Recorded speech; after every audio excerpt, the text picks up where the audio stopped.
अस्सलाम वालेकुम। कैसे हैं साहब दोस्त? उम्मीद करता हूँ ठीक ठाक होंगे, खैरियत से होंगे।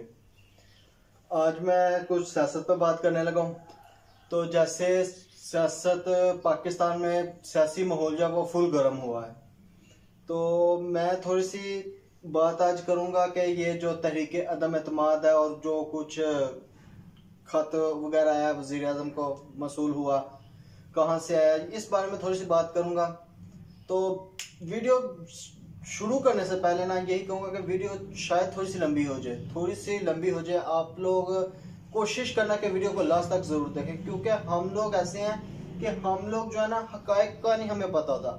हमें ये नहीं पता था कि कौन सही है कौन गलत है। हम लोग सिर्फ किसी का हमारे दिल में ऐसी बात डाल जाती है कि हम उसे बेइंतहा नफरत करने लग जाते हैं, लेकिन वो इतना बुरा होता नहीं जितनी हम नफरत करें, क्योंकि हमें उसके हकायक का नहीं पता था, उसकी असलियत का नहीं पता था। इसीलिए हकायक जाना बहुत जरूरी था। इसीलिए हम लोग हमारे अंदर ऐसे है कि हम लोगों को नहीं पता कि मुल्क में क्या चल रहा है, सूरत हाल क्या है। बस हमने बिना सोचे समझे, बिना हकायक को जाने नवाज शरीफ को गाली निकाल दी, इमरान खान को गाली निकाल दी, मौलाना फजल रहमान को, शहबाज शरीफ को, किसी को भी गाली निकाल दी। ठीक है, हकायक को जाने बगैर। हकायक जानना बहुत जरूरी होता है। अभी मैं कुछ ऐसे हकायक बताऊंगा जो आप लोग सुन लें, एक दफा आप लोग वीडियो को देख लें, उसके बाद आप लोगों की मर्जी है। आप लोगों ने इमरान खान को गाली निकालनी, इमरान खान को निकालें, नवाज शरीफ को गाली निकालें, नवाज शरीफ को निकालें, शहबाज शरीफ को निकालने हैं, और मौलाना को निकालनी है, बिलावल को निकालनी है, जरदारी को, जिसको दिल करता है आप उसको गाली निकालना। लेकिन हकायक जानने के बाद, हकायक जानने से पहले फैसला कर लेना, हकायक जानने से पहले अगले को बुरा भला कहने लग जाना, ये जो है ना ये दुरुस्त बात नहीं है। तो कुछ मैंने ना जो है ना वो लिखा है, वो मैं आप लोगों को बताता हूँ कि पाकिस्तान में क्या चल रहा है। ये मार्च का जो महीना है, इस मार्च का महीने में क्या सूरत हाल पाकिस्तान में हुई, क्या गहमा गहमी हुई सियासत के मैदान में पाकिस्तान में, वो थोड़े से हकायक हैं जो मैं आपको बताना चाहता हूं। तो 7 मार्च को जो है ना दफ्तर खारजा को धमकी खमेज खत मसूल हुआ, और खत को वजीर आजम, फिर आर्मी चीफ और DGISI से शेयर किया गया। तो ये 7 मार्च को जो है वो खत आया। खत कहां से आया ये क्लियर है सबको। खत किसने भेजा बताने की जरूरत नहीं है, आप सबको पता होगा। उसके बाद 8 मार्च को अदम एतमाद की तहरीक इन्होंने चला दी, ओपोजिशन ने, इमरान खान के खिलाफ। 7 मार्च को खत मिल रहा है और 8 मार्च को जो है ये अदम एतमाद की तहरीक चला रहे हैं इमरान खान के खिलाफ। ठीक है, ओपोजिशन वाले। अभी बातें क्लियर होती जाएंगी। जो हकायक मैं आपको बताने लगा, इससे कुछ हद तक जो है ना बातें क्लियर होती जाएंगी कि कौन कर रहा है, किसके जरिए कर रहा है। वजीर आजम, आर्मी चीफ, DGISI की मुलाकातें शुरू हो गई। उसके बाद कोर कमांडर्स की मीटिंग स्टार्ट हो गई। खत के बारे में इन 4 लोगों के अलावा किसी को भी नहीं था पता। इन 4 लोगों में कौन? वजीर आजम, आर्मी चीफ, DGISI और कोर कमांडर्स। इन 4 के अलावा किसी को नहीं था पता, या फिर दुश्मन और वतन के गद्दारों को मालूम था। दुश्मन जिसने हाथ भेजा, वतन के गद्दार जिसके जरिए काम करवाया जा रहा है। ये सब आप लोगों को समझ लग रही होगी कि खत भेजने वाला कौन है, काम किसके जरिए करवाया जा रहा है। वजीर आजम और आर्मी चीफ खामोश थे, सिर्फ ये देखने के लिए कि कौन दुश्मन के साथ डायरेक्ट राब्ते में है और कौन अनजाने में इस्तेमाल हो रहा है।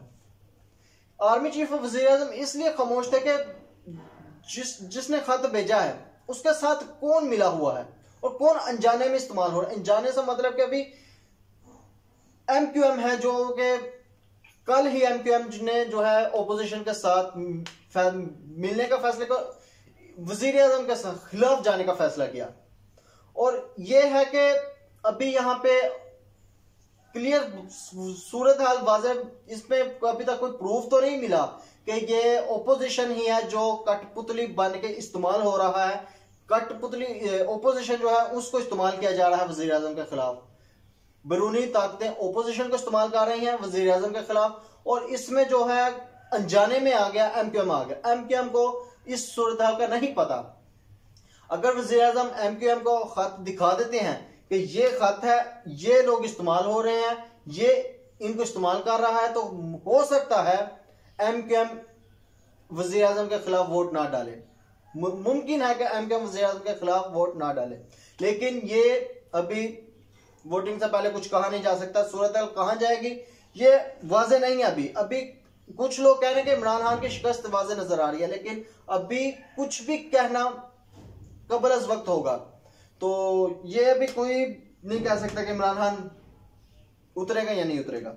23 मार्च की परेड और 22 साल बाद ओआईसी का इजलास का ऐलान हुआ। बिलावर की ललकार आई, हम ओआईसी का इजलास नहीं होने देंगे। 22 साल के बाद ओआईसी का इजलास का ऐलान किया गया और बिलावल साहब ने कहना शुरू कर दिया कि हम इस इजलास को नहीं होने देंगे। वाज़े आप लोगों को बात की समझ लग रही होगी कि कैसे और कौन इस्तेमाल हो रहा है। गद्दार जो थे वो सामने आना शुरू हो गए थे। उसके बाद फिर पाकिस्तानियों ने देखा कि ओआईसी का इजलास हुआ, इजलास भी हुआ और 23 मार्च की शानदार परेड भी हुई, जिसमें आर्मी के ऑफिसर्स की फैमिलीज ने पहली बार किसी वजीर आजम को खड़े होकर मुसलसल तालियां बजाकर इस्तकबाल किया। फिर चलते हुए आर्मी चीफ गाड़ी तक छोड़ने गए और सलूट भी किया। यह है वजीर आजम की वैल्यू। आर्मी चीफ गाड़ी तक छोड़ने गए और फिर सलूट किया। हुकूमत और फौज ने अपनी मर्जी का मैदान सजा लिया था। एक के बाद एक खिलाड़ी मैदान में उतरना शुरू हो गए। जहन में रखिएगा कि सुपर पावर की धमकी, सुपर पावर मैं तो नहीं मानता, सुपर पावर आप लोगों का कुछ कह नहीं सकता, दुनिया का मैं कुछ कह नहीं सकता, दुनिया मानती है, शायद आप लोग भी मानते हों, लेकिन मैं अमेरिका को मैं सुपर पावर नहीं मानता। लेकिन अमेरिका की, जहन में रखिएगा कि अमेरिका की धमकी वाले खत के बारे में सिर्फ गद्दारों और रखवालों को खबर थी, मगर सब खामोश थे। अमेरिका में इसलिए कह रहा हूं कि सब जानते हैं कि यह खत भेजने वाला अमेरिका है, लेकिन बोल कोई भी नहीं रहा, जानते सब हैं। मीडिया में कुछ लोग हैं, कुछ सहाफी हैं जो इमरान खान से भी, जिन्होंने कल पूछा कि ये क्या अमेरिका ने खत भेजा, इमरान खान ने बताने से साफ मना किया कि मैं मुल्क का नाम नहीं लूंगा जिस मुल्क से मुझे खत मसूल हुआ। लेकिन सब जानते हैं कि खत भेजने वाला अमेरिका ही है। वजीर आजम ने अवामी मुहिम शुरू की। अवाम ने जोक दर जोक हिस्सा लिया। सारी दुनिया ने देखा कि वजीर आजम अपनी अवाम में कितना मकबूल है। ये जलसे ओपोजिशन के लिए नहीं, डायरेक्ट दुश्मन के लिए थे। दुश्मन हाथ भेजने वाला और दुश्मन जो इस्तेमाल हो रहे हैं, ठीक है। एक दुश्मन जिसने खत भेजा, एक दुश्मन जो हमारे मुल्क में लोगों इस्तेमाल कर रहे इमरान खान के खिलाफ, दुश्मन के खिलाफ थे ये जो जलसे थे, ओपोजिशन के खिलाफ नहीं थे। ये बात जहन में रखिएगा। 6 मार्च से 27 मार्च तक इन 21 दिनों में शदीद एसाबी जंग के दौरान असली गद्दार निकल कर सामने आने लगे। 27 मार्च का जलसा भी खेल का हिस्सा था, जिसमें अवामी ताकत के मुजाहरे के बाद खत दोहराया गया ताकि अब गद्दारों और मुहिब्बे वतन लोगों के दरमियान लकीर वाज़े हो जाए। ये जो 27 मार्च के जलसे में खत दिखाया गया था, इसका क्या मतलब था कि जो गद्दार हैं वो और जो मुल्क से मोहब्बत करने वाले हैं, मुल्क से प्यार करने वाले हैं, वो उनमें फर्क नजर आए। उनमें पता लगे कि गद्दार कौन है, मुल्क से मोहब्बत करने वाले कौन है। और जब वो खत दिखाया गया था ना, बहुत से लोगों ने, अभी भी ये जो है कुछ है नून लीगिए कि कहने के ये खत कुछ भी नहीं था, ये खाली एक सफा था जो कि लहरा दिया गया, इसमें कुछ भी ऐसा नहीं था लिखा हुआ। और कुछ बहुत से सहाफी भी थे जिन्होंने ये बातें की, ये सलीम सहाफी, अब इसे मैं क्या कहूं, इसका मैंने सुना, इसने कहा था कि उस खत में कुछ भी नहीं था, ये सिर्फ एक अवाम की तवज्जो हासिल करने के लिए वो सिर्फ एक खाली सफा हलाया गया। तो वो अभी कल जो है कुछ सहाफियों को बुला के वज़ीर आज़म साहब ने उनको दिखाए, मेन जो पॉइंट थे बीच में तो वो दिखाए, पूरा खत नहीं दिखाया, मेन पॉइंट जो थे वो उन्होंने सहाफियों को दिखाए, बताए कि ये खत में हमें मिला है। पाकिस्तान के खिलाफ साजिशी अपने जाल में आहिस्ता आहिस्ता खुद फंसने लगे। समझ रहे हैं, जो साजिश कर रहे थे, एक तो पाकिस्तान के खिलाफ, एक वजीर आजम के खिलाफ साजिश हो रही थी, और वो अपनी साजिश में खुद फंसने लग गए हैं। ये इक्तदार की जंग नहीं, पाकिस्तान की सलामती और खुद मुख्तारी की जंग है, इसमें कोई न्यूट्रल नहीं। ये अगर इक्तदार की जंग हो ना, अगर इमरान खान अपनी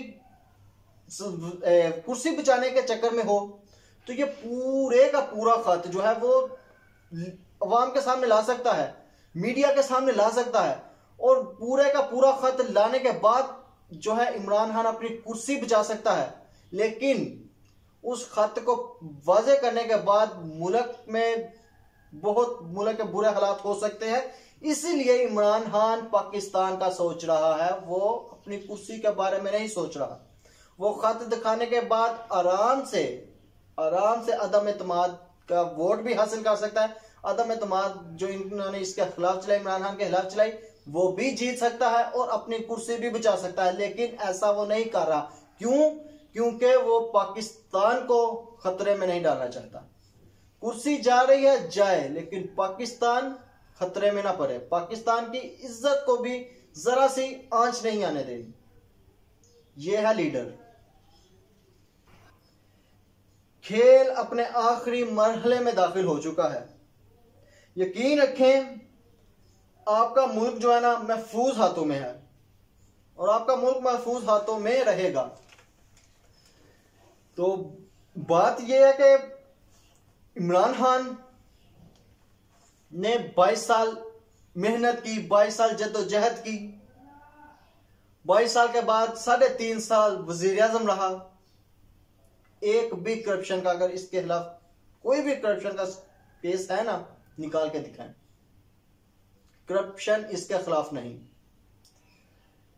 महंगाई महंगाई महंगाई, अवाम रोना रोती है, महंगाई महंगाई महंगाई। देखें, पिछले जितने भी वजीर आजम हमारे गुजरे हैं, उनमें से कोई भी बाहर के दौरे पे जाता था, आज तक किसी वजीर आजम ने इस्लाम के बारे में जाके बात की हो? आज तक किसी वजीर आजम ने मुसलमानों के लिए जाके आवाज उठाई हो? आज तक किसी वजीर आजम ने कश्मीर फलस्तीन के मजलूमों के लिए आवाज उठाई हो? कोई ऐसा वजीर आजम नहीं मिलेगा, कोई भी नहीं मिलेगा। ये हमारा वाहिद लीडर जिस दौरे पे जाता था, सबसे पहले जाके इस्लाम की बात करनी, सबसे पहले जाके कश्मीर में जुल्म हो रहा उस पर बात करनी, सबसे पहले जाके फलस्तीन में जो जुल्म हो रहा उस पर बात करनी। तो यार, हमें ऐसा ही लीडर चाहिए। महंगाई कोई बड़ा मसला नहीं है, महंगाई कंट्रोल हो जाएगी। महंगाई 3 साल से अवाम रो रही है ना, महंगाई महंगाई महंगाई कर रही है ना, लेकिन अवाम फिर भी, पेट्रोल आज 70 से 100-150 पे गया ना, अवाम डलवा रही है ना, अवाम ने डलवाना बंद तो नहीं ना किया, अवाम डलवाती रहेगी। ये 500 लीटर भी होगा ना, अवाम ने डलवाते रहना है। घी का रोना रो रहे हैं, 400, 450, 500 पे गया हुआ है। अगर ये 1000 पे चला जाएगा, अवाम ने लेना ही लेना है, अवाम ले रही है। महंगाई कोई बड़ा मसला नहीं, महंगाई बड़ा इशू नहीं। अमेरिका ने हमसे अड्डे मांगे थे ना, एब्सोल्युटली नोट किसने कहा? इसी वजीर आजम ने कहा। ये पिछले वजीर आजम होते, अमेरिका को आज अड्डे दे दिए होते, और आज फिर हमारे मुल्क में वही पुरानी सूरत हाल शुरू हो जाती, दहशतगर्दी आज फिर हमारे मुल्क में शुरू हो जाती। वही बात का गुस्सा आज अमेरिका जो है हमारे से निकाल रहा है, एब्सोल्युटली नोट का। ठीक है, उसके बाद आप लोगों से एक सवाल है, छोटा सा मासूमाना सवाल है। महंगाई कम करना चाहते हैं या अमेरिका को खुद पे मुसल्लत करना चाहते हैं? ये दो सूरत हाल है। नवाज शरीफ के दौर में सब कहते हैं कि महंगाई नहीं थी, है महंगाई हमारे मुल्क में नहीं थी, सब चीजें सस्ती थी, हर चीज सस्ती थी। चीजें तो सस्ती थी, लेकिन हमारे मुल्क पे कंट्रोल किसका था? अमेरिका का था। अमेरिका जिस तरह चाहता था हमारे मुल्क में वो करवा सकता था। नवाज शरीफ को जो कहता था वो होता था। कंट्रोल किसके हाथ में था? अमेरिका के हाथ में था। पैसे मिलते थे, फ्री में कुछ नहीं होता साहिब, पैसे मिलते थे। अब जो है अमेरिका ने अड्डे मांगे और अमेरिका को साफ इनकार किया। अमेरिका ऐसा मुल्क है कि वो इनकार सुनने वाला नहीं। वो कहता है कि मुझे ना करो, मुझे मेरे सामने ना करो, मैंने जो बात कही है वो आखिरी फैसला है, उसके आगे कोई बात नहीं। लेकिन इसने अमेरिका को साफ अल्फाज में कहा एब्सोल्युटली नॉट, हम आपको अड्डे बिल्कुल नहीं देंगे। और आज उसी का नतीजा है जो खत मिल रहा है, जो खत हलाया जा रहा है, ये एब्सोल्युटली नॉट का नतीजा है। तो अभी भी अगर आप लोग ना समझे, अभी भी आप लोग अगर नून लीग को, पीटीआई को, या आप लोगों का अपना हक है, जाती राय आप लोगों की, मैं आप लोगों को कुछ कह नहीं सकता। हर एक अपना अपना पर्सनल व्यू होता है, पर्सनल ओपिनियन होता है कि वो किसको सपोर्ट करना चाहते। लेकिन पर्सनल ओपिनियन के साथ साथ कुछ आप लोगों को हकायक का भी पता होना चाहिए कि यार कौन सही जा रहा है, कौन हमारे मुल्क के लिए गलत है। अगर नवाज शरीफ इतना ही मुल्क के लिए वफादार होता, मुल्क को छोड़ के इंग्लैंड में क्यों बैठा होता, लंदन में क्यों बैठा होता? या सोचे, थोड़ा सा आप लोग दिमाग लगा के सोचा करें। हर चीज में कुछ ना कुछ होता है, हर चीज में कोई ना कोई ऐसी चीज छुपी होती है जो हमें वक्त उस टाइम तो पता नहीं लगती, लेकिन आस्ता आस्ता हमें समझ लगना शुरू हो जाती है। तो समझने की कोशिश करें, और अगर वीडियो पसंद आई है तो शेयर जरूर कर देना। आप लोग ना कोशिश किया करें कि जैसे मैं अपनी आवाज में आप लोगों तक अपनी आवाज पहुंचा रहा हूं, आप लोग भी कोशिश किया करें जो दिल में आप लोगों की आवाज छुपी है, जो दिल में आप लोग है, वो आप लोग भी कैमरे के सामने आए और अपनी आवाज को दुनिया के सामने पहुंचाएं। ये सोशल मीडिया का दौर है, ये सोशल मीडिया का दौर है, इसमें कुछ भी नामुमकिन नहीं है, इसमें हर चीज पॉसिबल है। आप लोग भी कैमरे के सामने, जो आप लोग अगर ओपोजिशन के साथ करें, इमरान खान के खिलाफ वीडियो बना के सोशल मीडिया पे चढ़ाएं। अगर इमरान खान के साथ है तो ओपोजिशन के अगेंस्ट वीडियो बनाएं और चढ़ाएं। अपनी आवाज में कोशिश किया करेंगे, 1-2 मिनट की वीडियो जरूर बना के अपलोड किया करें। कॉन्फिडेंस एक आप लोग में बिल्ड होगा और एक आप लोगों की आवाज दूसरों तक पहुंचेगी। तो बाकी इजाजत दें मुझे, इंशाल्लाह मिलूंगा आप लोगों से नेक्स्ट वीडियो में। तब तक के लिए अपना ख्याल रखें। खुदा हाफिज।